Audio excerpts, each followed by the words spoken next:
guys, kasi halos panapanapat, halos ganyan na siya, sagad na bago siya kumapit. Kasi ibig sabihin may tendency na lumusot kasi masusobra na siya sa ikot bago pa siya kumapit, mga idol, no? So gagawin natin ang paraan, gumawa tayo ng pangkalang. Kailangan natin din kagila para bumuka ng konti.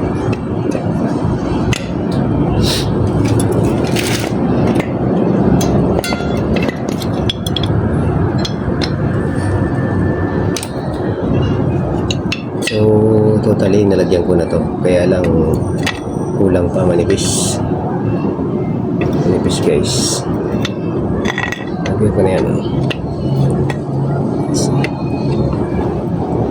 lagyan ko na siya manipis lang siya, kailangan mas makapal pa ng konti.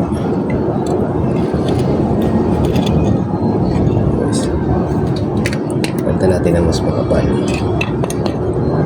Yan.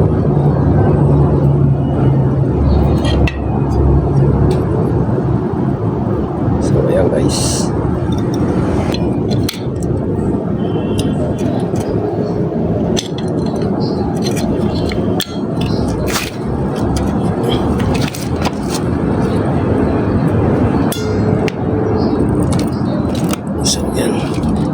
kailangan bumasok siya, idol. Masok ka akong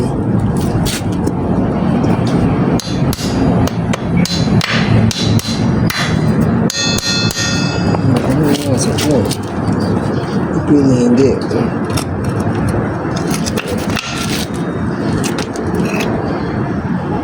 Guys,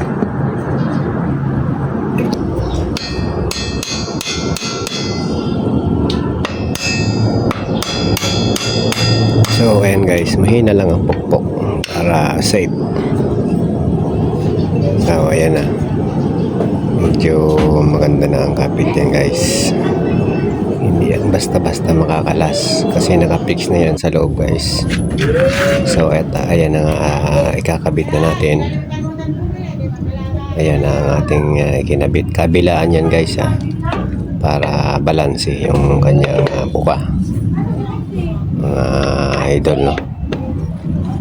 At kung meron tayong tutunan guys, pakisubscribe naman po ang ating channel. So dati nung wala pa siyang kalang guys, nandyan halos umaabot yan dyan sa itinuturo kong parts. Ayan na, saka napakasulid ng kapit niya guys kapag hindi masyadong malalim ang ating preno. Yan, dyan sa tinuturo ko na yan guys, dyan siya dati. Sobrang lalim na kahit makapal pa ang kanyang brake shoe, mga idol, no? Nandyan yan dati, halos umabot yan dun sa itinuturo natin, ano? So ayan, at naikabit na nga natin. Ayan guys, success ang ating pagkakagawa guys. Napakaganda ng kapit niyan, mga idol.